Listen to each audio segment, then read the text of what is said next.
Hi, Fraser Jack here. Welcome to our series of videos on insurance contracts.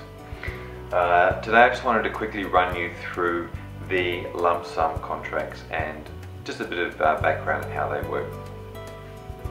Generally speaking, when people think of life insurance, it's what we call a term life insurance policy.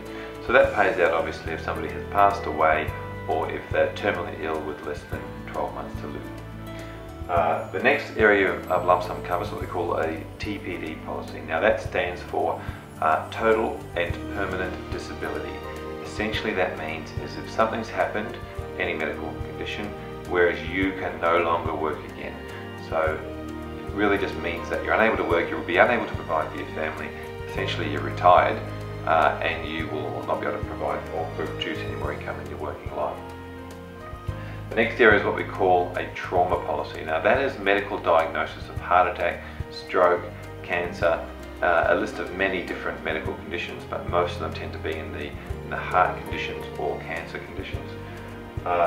And what we call child trauma, so making sure that your trauma insurance policy, if you've got kids, covers your kids as well as you. Now, life insurance and trauma insurance are all based on obviously medical definitions. So the way that you claim for these policies is that we go through and provide the medical evidence from the doctors to show that you have either suffered or you're terminally ill, that sort of thing. So reasonably straightforward.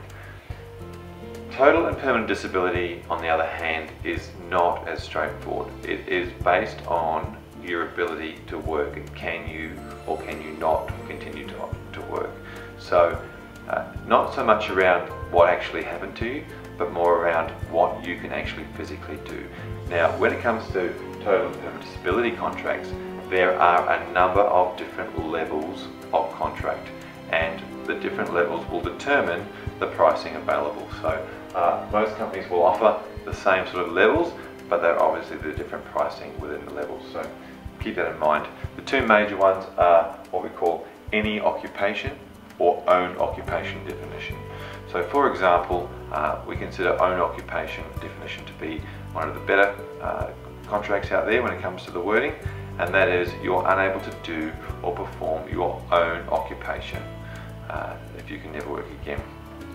The next one down generally is what we call an any occupation, which means you're unable to perform any occupation you're reasonably suited by education, training and experience. Now that just allows a little bit more scope, if you like, for the doctors to say, well, you might be able to go back to work in any occupation. So bearing in mind that that premium will be cheaper than an own occupation, because an own occupation offers a little bit more security around the claim. So the biggest thing with TPD insurance is you really need to sit down and talk to your advisor about how these are going to respond in your situation with your occupation, and lock in the one that's going to suit you the best.